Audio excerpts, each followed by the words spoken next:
All right, sorry if I'm looking a little bit rough. I went out for Halloween and broke my sleep schedule. So yeah, if I just look like a bit of a zombie today, I apologize for that. But yeah, I've sort of fallen off my weekly YouTube schedule. So thought it's time to just hop back on the horse and make another valuable video for you all, because it's gonna make me feel more productive at least. So I thought a good theme for the video would just be 5 things that I wish I started doing or engaging with sooner. This is a real mix of like, some are pretty generic recommendations that everyone should do. Some are more specifically things that just me personally I wish I did, but I also know that there's a lot of trainers who are like me or have a very similar personality, so this is really going to help you out.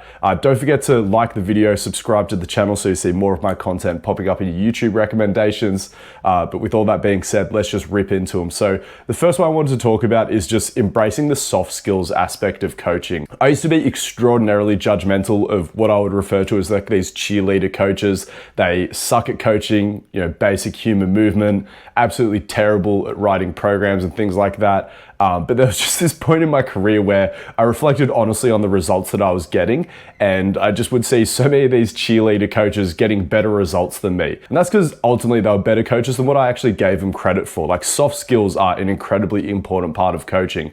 And especially nowadays that I have like this deep understanding of things like the biopsychosocial model, or probably just a more sophisticated understanding of what drives humans and what motivates them. Now I have a lot more respect for those sorts of coaches, and I actually understand how they were getting such amazing results. It just doesn't matter at the end of the day how good you are at like the hard skills of coaching. Like I said, programming, coaching human movement, dosing training and things like that. Because if you can't get people to like you, or you can't motivate people to do things, then you're just going to get absolutely stomped by these cheerleader coaches that, again, like people like us can be so judgmental of. But at the end of the day, like, what do you care about? Being good at writing programs from sort of that like more objective scientific lens, or do you actually care about the outcomes that you're getting with clients? Not just the outcomes, but like the experience that they have along the way. Because at the end of the day, it was the hard skills of coaching that are the main reason I became a coach. Like, I just like hanging out with people, lifting weights and just training in general. But as far as like the skill set that I was bringing into the field, at least initially, just like, yeah, I write the best programs, or like, yeah, I'm really good at coaching squats and hinges. And then just continuously doubling down on that skill set, just constantly buried in programming books, constantly going further and further down the human movement rabbit hole. Whereas there are coaches that just have a little bit more of a natural knack for it, or they embrace just learning about human psychology and what motivates people, things like motivational interviewing and stuff like that.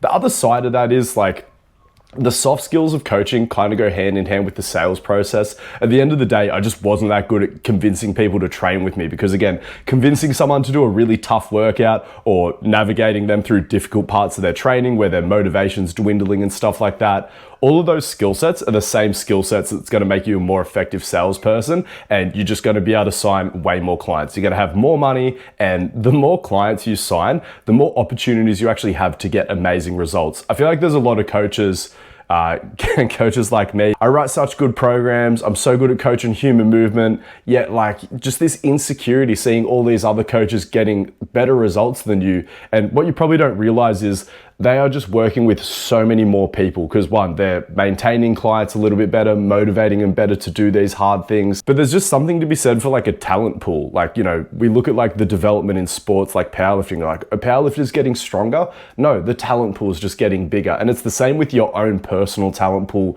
with your client roster. Signing more clients at the end of the day just means more opportunities to work with some freak athlete or this highly motivated person. And then again, through these soft skills in combination with the hard skills of coaching, just getting really good results, keeping them motivated throughout the process, getting this person to like you so they actually want to show up and do things for you. Yeah, I really cannot overstate. And again, especially if you're just coming at things through this biopsychosocial oriented lens of coaching and the whole training process, at the end of the day, you just need to embrace the soft skills of coaching. I don't really want to go down the rabbit hole in this video, but if when I say biopsychosocial, you have no idea what I'm talking about, please check out the links down below. Check out GPP Level 1. The biopsychosocial model is, I would argue, the most critical lens for becoming or being a world-class coach in 2025. All right, on to the next one, sort of related to soft skills, or at least social skills. I would have spent way less time arguing with my peers and trying to convince them that I was right about different topics on training, and I would have just gone to like making content and speaking past them. Okay, I guess the first reason is it just makes you a generally unlikable person when you're always arguing with your peers,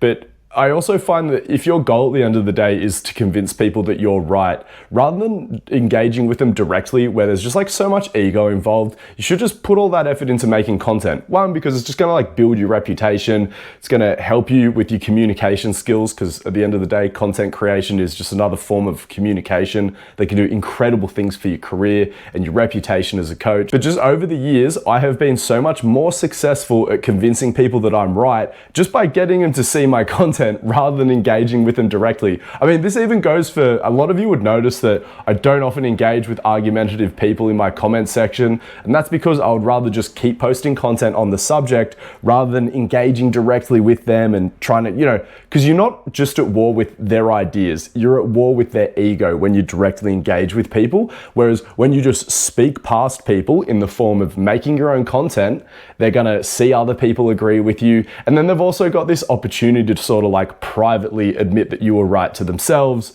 and then they'll just pretend that they thought that way the whole time. But at the end of the day, it was still you that convinced them you were right. So stop arguing with your peers in the staff room at whatever gym you're working at, or whether it's in the DMs or in comment sections, and just post content, because you'll convince way more people. You'll develop this amazing, genuinely valuable skill set. You actually end up doing a better job of convincing these people and getting them on your side, because like I said, there's less ego involved with it, and then they should be like, oh, right, eventually they'll see where you're coming from. So yeah, just accept that all trainers probably have just as big of an ego, if not a bigger ego than you, and you give them an easier opportunity to agree with you and come over to your side by just making content, not engaging with these people directly. I mean, a lot of you are probably listening to this video because I've changed your opinion on something that has to do with training at the end of the day. And did I engage with you directly? Did I debate you directly about the topic? No, I just put lots of content out there. You found your way to it and you're like, oh, right, I like the way you've presented this. Now I agree with this idea. Okay, the next thing that I wish I engaged with sooner is doing more semi-private training. So I really liked the idea of being a one-to-one personal trainer, and at the end of the day, I still think that that's how most people, especially in a face-to-face context, are going to make the majority of their money. But if you're a good coach and you're getting great results, and you have a solid reputation, you get a lot of referrals, you got to reach a point where there's a very finite amount of people that you can fit into your weekly schedule if you're only offering this one-to-one service. And for sure, you can just keep upping your rates over time, but depending on what socioeconomic demographic your gym or your face-to-face coaching business exists in, at the end of the day, there's still a ceiling on what you can realistically charge someone for a one-to-one personal training session. Having said that, when you're training a group of even just 2 people, but up to 3 or maybe even 4 people, I never really went beyond training 3 people at once. I had this real fear about, I sort of looked at it as like watering down the service I was offering, doing like a 1 to 2 session or 1 to 3 person session. I knew deep down that so many of my clients, like they just valued that one-to-one training time with me so much. But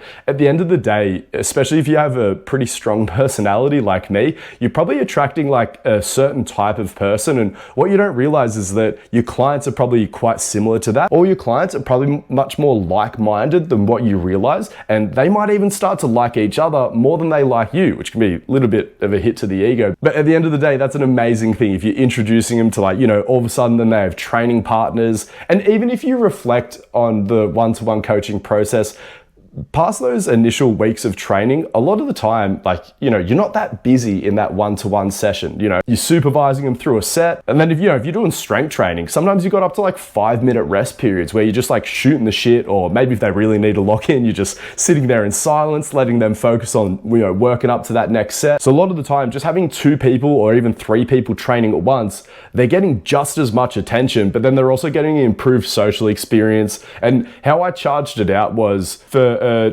2-on-1 session, I would want to make 150% of my normal rate. So they're only paying 75% of what they would for a normal session. They're getting just as much attention, and they're also getting a better overall social experience and a more motivating environment. If I was training 3 people at once, I would try to make 200% of my normal rate. So again, they'd be paying like 66% of their regular rate, still getting just as much supervision and getting a much better overall training experience. And it's just phenomenal for scaling your business. And like I said, like I guarantee you so many of your clients are going to like each other even more than they like you. So you often don't have to worry about that. Oh, they're losing this real quality time with me. No, what they're really losing is just that wasting time. Or it also, I know so many coaches where their social battery is just drained at the end of the day. Whereas, especially if you've just cranked out like 8 back-to-back sessions, having your clients talk to each other in between sets can be such a relief. Okay, this is probably one of the bigger ones that more relates to the online side of training, but I think it's a severely underrated tool,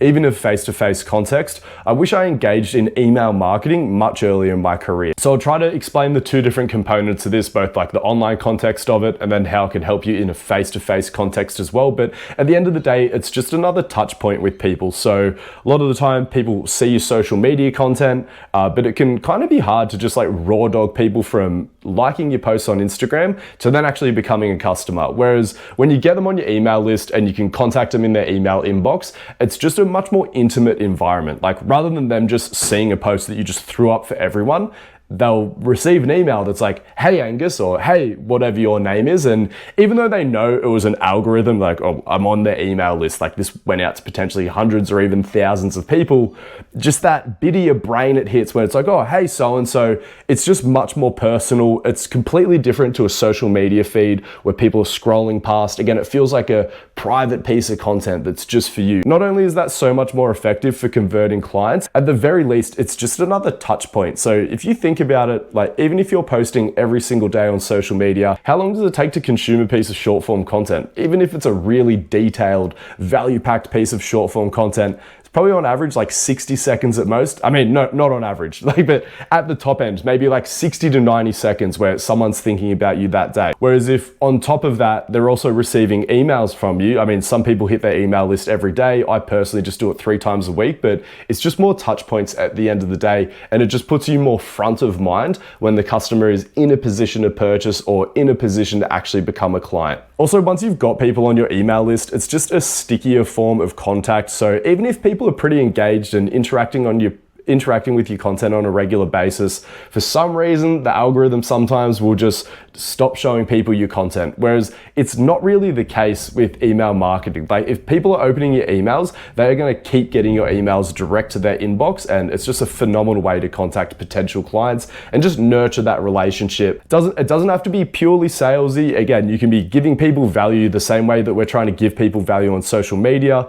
It's just another touch point. And I promise you, if you engage in email marketing, if you grow your list at least to over 1,000 people and it doesn't do significant things for your revenue, I don't know what I can do for you. Maybe buy my course and then I'll refund you for it if you genuinely had a proper crack at email marketing and it didn't dramatically increase your revenue. I have helped so many people get into email marketing and they all glaze me now because they're all making way more money. But even outside of an online context, I just think it's such a crying shame that a lot of trainers, when they meet someone on the gym floor, again, rather than just trying to raw dog them on the gym floor, so many of the people you meet on the gym floor, they might not be in a position to engage a trainer, or they're just not thinking about it yet, or they're not familiar enough with you yet. So yeah, you're gonna have that initial touch point on the floor, or maybe it's a regular touch point, always saying hey to that person, seeing how they're going with their goals. But yeah, rather than just having to end that conversation, it's like, oh, all right, you're not looking for a trainer. Oh, you don't want to do a complimentary session. It's just gonna be such a lower barrier to get an email address out of them. Be like, oh no, like, it's all good. Like, completely understand you're not looking for a personal trainer right now, but I actually just send out really good training tips in my emails. So do you want like tips on training? If you think I have good ideas on training, give me an email. I'll send you a tip on training 3 times a week. And so again, when that person is actually ready to become a customer, or maybe when you've continued to nurture that relationship, then all of a sudden it just gives them another touch point where they're reminded you're front of mind when they're potentially looking to actually engage a trainer. Okay, and the 5th thing on the list is I just wish that I expanded my skill set outside of just pure strength and hypertrophy so much earlier than I did. Obviously, that's a big part of what I do in educating coaches, helping them figure out things like plyometric training, conditioning, or longer distance running, high speed running and sprinting, things like the Olympic lifts. Even if you're just a Gen Pop personal trainer, like forget about being a strength and conditioning coach. Fitness is getting so much more diverse. People are realizing that just because you have a personal trainer doesn't mean it just has to be like this watered down, shitty bodybuilding prep. So many people are playing footy with their mates on the weekends, or maybe they're doing a high rocks, or maybe they're excited about this whole hybrid training thing. So just having a skill set that expands outside of strength and hypertrophy allows you to do so much more for your clients. And it has nothing to do with strength, hypertrophy, or bodybuilding bodybuilding being bad things. It's just that any value that you see in strength training or hypertrophy training, there is just as much value in plyometric training. There is just as much value in knowing how to program runs for people. There's just as much value in knowing how to sprint train people, do the Olympic lifts. Like, all forms of training are absolutely amazing. Hell, we'll throw gymnastics in there. I'm not the best at it, but I still, try to develop that skill set. I think there's this really incorrect attitude or perception from personal trainers themselves that all people want is to get leaner and more muscle mass. But that is absolutely not the case. There is such a market for personal trainers who have the skill set of more of a strength and conditioning coach. If you're interested in developing that skill set for yourself, check out the links down below. I've got my GPP level 1 course. That is exactly what it's designed to do. It's one of the best value courses in the industry, or I'd personally argue it is the best value course in the industry, especially if you want to develop the skill set of a strength and conditioning coach and see how we program all qualities here at General Physical Preparation. Anyway, I hope you found this video helpful. Please like and subscribe. Also, we just dropped a new month of the team programming, so there's another link down below if you want to check out that. You get a week free trial, and I'm going to be increasing my frequency of YouTube videos. I know I've said that previously and not followed through on it, but watch me. All right, anyway, see you soon.